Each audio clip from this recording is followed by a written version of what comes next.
चौथी और डॉक्टर शरद कुमार जी।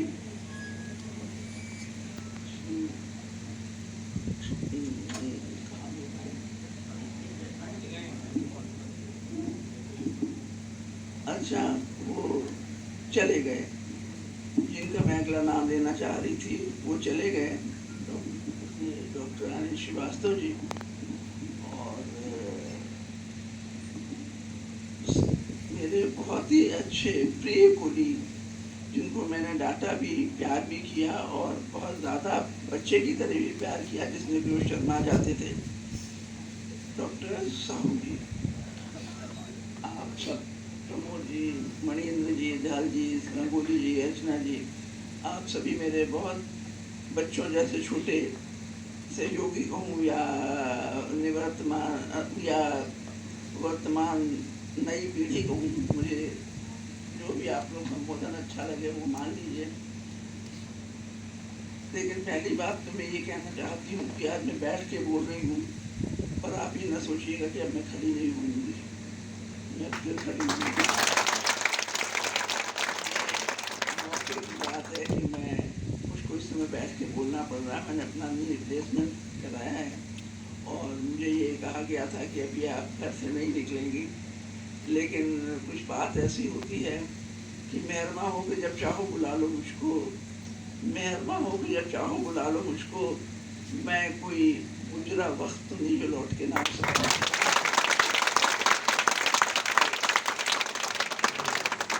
जब मुझे बुलाया जाता है और प्यार से मेहरमा हो के बुलाया जाता है, तो उसमें मैं भूल जाती हूँ कि मैं अपनी किस शारीरिक स्थिति में हूँ और मुझे क्या कहा गया है, क्या रिस्ट्रिक्शंस हैं और क्या ताकीदें डॉक्टर ने दी हैं, और मैं यहाँ पे चली आई। दूसरी बात ये भी है कि विभाग, पहला प्यार तो मेरा परिवार है, मैं झूठ नहीं बोलूँगी, लेकिन विभाग मेरा दूसरा प्यार रहा। और जब मुझे मौका मिला तो मैंने इस विभाग को अपना हर बूंद सिर्फ विभाग को दिया, और पूरी तैयारी से, पूरे मन से, पूरे हृदय से, पूरे जोश से मैं इस विभाग में लगी रही, और जो भी मैं दे सकती थी वो मैंने देने की कोशिश की। उसमें कितना मिला कितना नहीं मिला वो बात अलग है, लेकिन कभी कभी ऐसा होता है कि आप इस सरोवर को बहुत सुंदर बनाना चाहती थी, विश्वविद्यालय के समाजशास्त्र विभाग को बहुत सुंदर बनाना चाहती थी, क्योंकि ये बहुत सुंदर था। और उस समय इन्होंने स्थापना की गई थी, पूरे भारतवर्ष में सबसे पहले समाजशास्त्र की स्थापना, ठंडा है भैया, समाजशास्त्र की स्थापना सबसे पहले लखनऊ विश्वविद्यालय में हुई थी, और बड़े चमकते सितारे की तरह से ये अपना इसका अस्तित्व था सारे विश्वविद्यालयों में। फिर उन लोगों के साथ साथ उन्होंने जिन अच्छे अपने विद्यार्थियों को यहाँ नियुक्त किया, डॉक्टर सरन थे, डॉक्टर सत्येंद्र त्रिपाठी थे, नहीं सॉरी सत्येंद्र त्रिपाठी नहीं, डॉक्टर एस.पी. नागेंद्र थे, डॉक्टर मदन थे, डॉक्टर सेवाराम शर्मा थे, और टी.के. मजूमदार थे। ये लोग बड़े ही चमकते टिमटिमाते और बहुत भविष्य के लिए बड़े महत्वपूर्ण व्यक्ति थे। लेकिन भाग्य की बात, जब मुझे याद है कि मैंने एमए किया था, उसके बाद ही शर्मा जी यहाँ से चले गए, टी.के. मजूमदार साहब चले गए, सरन साहब चले गए, और उनके साथ ही जो दूसरे टीचर्स थे वो तेंदुलकर साहब वगैरह ने भी डिपार्टमेंट छोड़ दिया। तो उस समय डिपार्टमेंट की स्थिति एक बड़े गर्त में जाने की सी स्थिति थी, और उस समय इसको कोई भी संभाल नहीं पा रहा था कि कैसे क्या किया जाए। और आपको अंदाज नहीं होगा कि उस समय डिपार्टमेंट में कोई टीचर ही नहीं था, 3 टीचर्स सिर्फ परमानेंट थे, बाकी सब टेम्परेरी टीचर्स थे, क्योंकि अपॉइंटमेंट ही नहीं हो पा रहे थे, कुछ सरकारी कुछ असरकारी, तमाम तरह की। मेरा असरकारी से मेरा मतलब है जिनका बहुत असर था, तो वो सरकारी लोग और असरकारी लोगों ने मिलकर विभाग को ऐसा दयनीय बना दिया था कि वहाँ पर सिर्फ ऐसे लोग जाते थे जिनको कुछ लड़कियों में रुचि होती थी, कुछ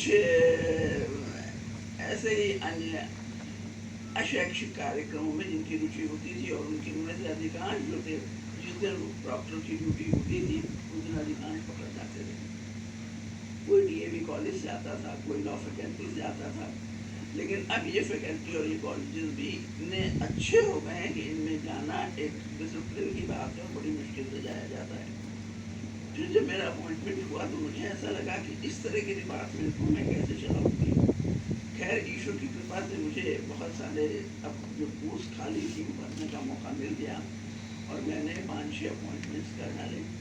और मुझे मेरे ऊपर बहुत बड़ा लांछन ये लगा कि आपने लोकल लोगों को, बाहर के लोगों को अपॉइंटमेंट में ऐसी बात लंबी हो रही है, जब आप बोर होइएगा तो बता दीजिए।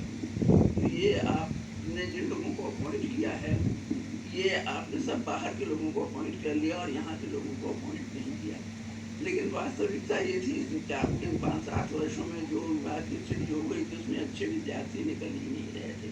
तो मुझे ऐसा लगा कि इनमें से मैंने किसी को अपॉइंट कर लिया तो ये विभाग तो बिल्कुल ही रसातल को चला जाएगा। तो मैंने बहुत साहस से विभाग के से बाहर से सब लोगों को, JNU, DU, IIT, इन जगहों के लोगों को अपॉइंट किया। और मुझे बहुत आशा थी कि मैंने जो यहाँ पे अच्छे चित्र बने हुए थे आकाश के ऊपर, जो मैं टेढ़ी-मेढ़ी रेखाएं खींच रही हूँ, ये किसी दिन सुंदर चित्रावली में हमारे सामने आएंगे। और हमें बड़ी खुशी, आप लोग भी देख रहे हैं कि कितना सुंदर विभाग का रूप हो गया, और कितनी अच्छी तरह से विद्यार्थियों ने, जो मेरे विद्यार्थी थे, जो बाहर से आए थे, उन लोगों ने मेरे विभाग को कितना अच्छा बनाया है, सजाया है, संवारा है। आज ये फिर मैं इस गर्व से बात कहती हूँ कि समाजशास्त्र विभाग लखनऊ विश्वविद्यालय का पूरे भारतवर्ष के जो सोशियोलॉजी डिपार्टमेंट हैं उनके मैप पर अपना एक महत्वपूर्ण स्थान होता है। जहाँ पर कोई अच्छे अध्यापकों की बात होती है, जहाँ अच्छे विश्वविद्यालय की बात होती है, जहाँ अच्छे अध्यापन और रिसर्च की बात होती है, वहाँ विश्वविद्यालय का नाम दिया जाता है। और इसके लिए मैं परवर्ती मेरे बाद में आए जो लोग अध्यक्ष बने, और ख़ास तौर से साहू जी को मैं इसका श्रेय देती हूँ। ये देखने में छोटे हैं लेकिन अंदर से बहुत बड़े हैं।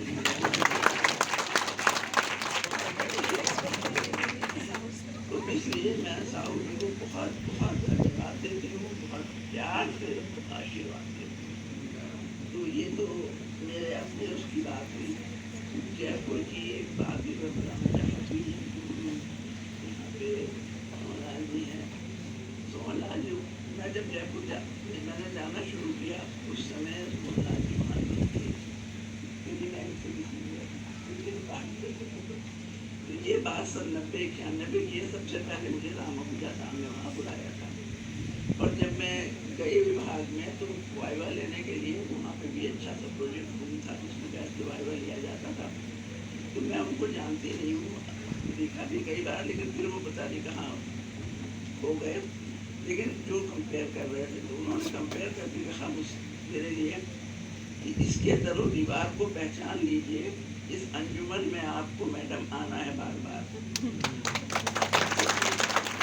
उनकी बात ऐसी सच हुई कि यहाँ पे गवाह है सोहनलाल जी कि मैं कितनी बार जयपुर गई। Jaipur was my second academic है।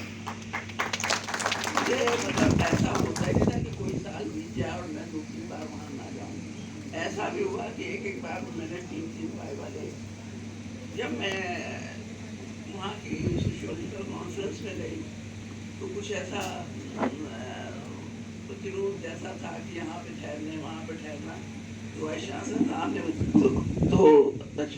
तो वाइस चांसलर साहब ने मुझसे कहा कि आप कहाँ ठहर रही हैं। मैंने कहा कि अभी पता नहीं मुझे कहाँ कहना है। उन्होंने घंटी बजा रखी थी, चपरासी आया तो उन्होंने वो क्या कमरे कहलाते हैं जो पीछे के हैं वाइस चांसलर साहब वाले, पीछे ये 2 कमरे, तो जो VIP रूम तो थे उनमें से एक उन्होंने मुझे अलॉट कर दिया और मैं उसमें चली गई। बाद में लोगों को बहुत आश्चर्य हुआ कि इनको कैसे VIP रूम मिल गया, क्योंकि उन्होंने पूरा जो गेस्ट हाउस था वो अपने कुछ डिफरेंसेस के कारण जो कर रहे थे, ऑर्गेनाइज कर रहे थे, उनसे कुछ डिफरेंसेस थे, इसलिए उन्होंने अपने ख़ास गेस्ट को, जिनको जानते थे, उनको गेस्ट हाउस दिया था और आयोजक के कहने पर एक भी कमरा नहीं दिया था। उन लोगों को बड़ा आश्चर्य हुआ। तो उसका कारण सिर्फ ये था कि मैं इतनी ज़्यादा नोन थी वहाँ पर, बहुत सारे कामों के कारण। रिसर्च मतलब वहाँ पे जो होते थे, जो रिफ्रेशर कोर्सेज होते थे, उनमें बोलने के लिए भी, उनमें समापन करने के लिए भी, जिसमें एक बार खुद वाइस चांसलर साहब आए थे पीएचडी का वाइवा लेने के लिए, पीएचडी, और ऐसे बहुत सारे काम थे। आपने मुझे बुलाया था रामानुजा मेमोरियल लेक्चर देने के लिए। तो ऐसे बहुत सारे काम थे जिनमें वाइस चांसलर से मेरा थोड़ा बहुत इंटरेक्शन होता था, और इस कारण उन्होंने वो कमरा मुझे दे दिया, जो कि जो 2 थे और एक 15 पूरे टाइम एक उन्होंने मुझे दे दिया। तो इसलिए जयपुर को मैं हमेशा अपना दूसरा घर एकेडमिक घर मानती थी, जिसमें मैं हमेशा रहने के लिए, मतलब जाने के लिए मैं उत्सुक रहती थी। और वहाँ मुझे कभी लगा ही नहीं कि मुझे, मतलब मैं हमेशा, मेरे कार्यक्रम के लिए समय कम पड़ जाता था, इतनी जगहों पे मुझे जाना होता था। तो इसलिए मैं बहुत आभारी हूँ सुमन लाल जी की और इनके सारे सहयोगियों की, कि उन्होंने मुझे जितना प्यार और मान दिया। मैं बहुत ही फ्रैंकली ये बात कह रही हूँ, मुझे किसी दूसरे विश्वविद्यालय से उतना प्यार नहीं मिला। बहुत मुझे जयपुर जाने के लिए मैं उत्सुक रहती थी, उत्साहित रहती थी जब भी कुछ हो।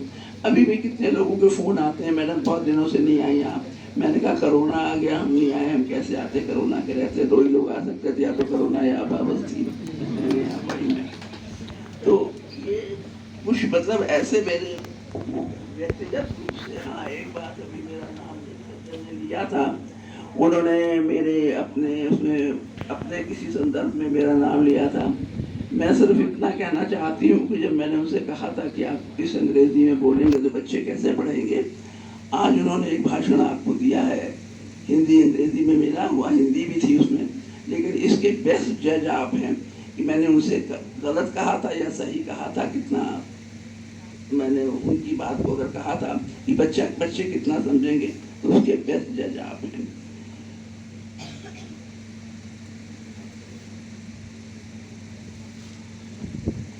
अनिल जी के बारे में मैं बस इतना कह सकती हूँ, न मोही और न तो ही ठोर। अनिल जी के बिना मेरा काम नहीं चलता था और मेरे बिना अनिल जी का काम नहीं चलता था। हम दोनों ने इतना काम साथ साथ किया है। 7 बजे तक वो डिपार्टमेंट में हम बैठते थे, उसके बाद हम घर में काम करने चले जाते थे। काम उस समय काफ़ी ज़्यादा हुआ, कभी आपको समय मिलेगा तो साहू जी बताएंगे कि कितने काम उस समय होते थे, कितने सेमिनार्स, कितने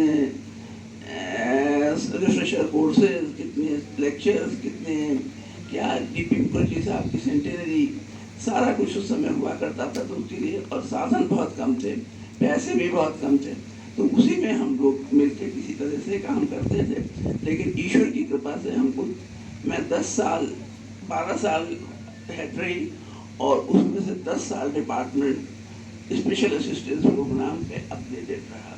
तो उसके कारण हमें वहाँ से पैसे मिल जाते थे यूजीसी से, और उसके माध्यम से डिपार्टमेंट काफ़ी अच्छा चलता था और काफ़ी हम उसमें काम कर पाए, क्योंकि बिना पैसे के कुछ नहीं होता है।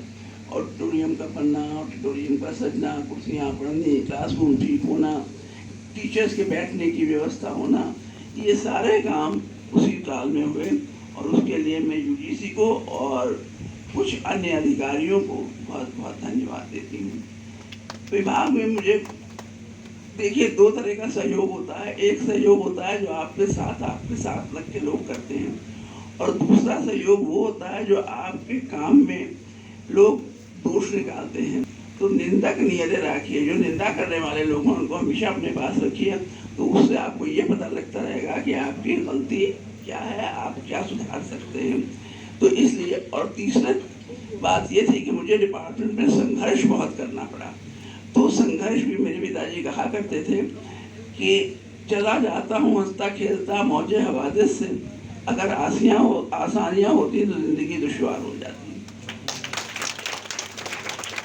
मतलब संघर्षों की लहरों में खेलता तैरता चला जा रहा हूँ,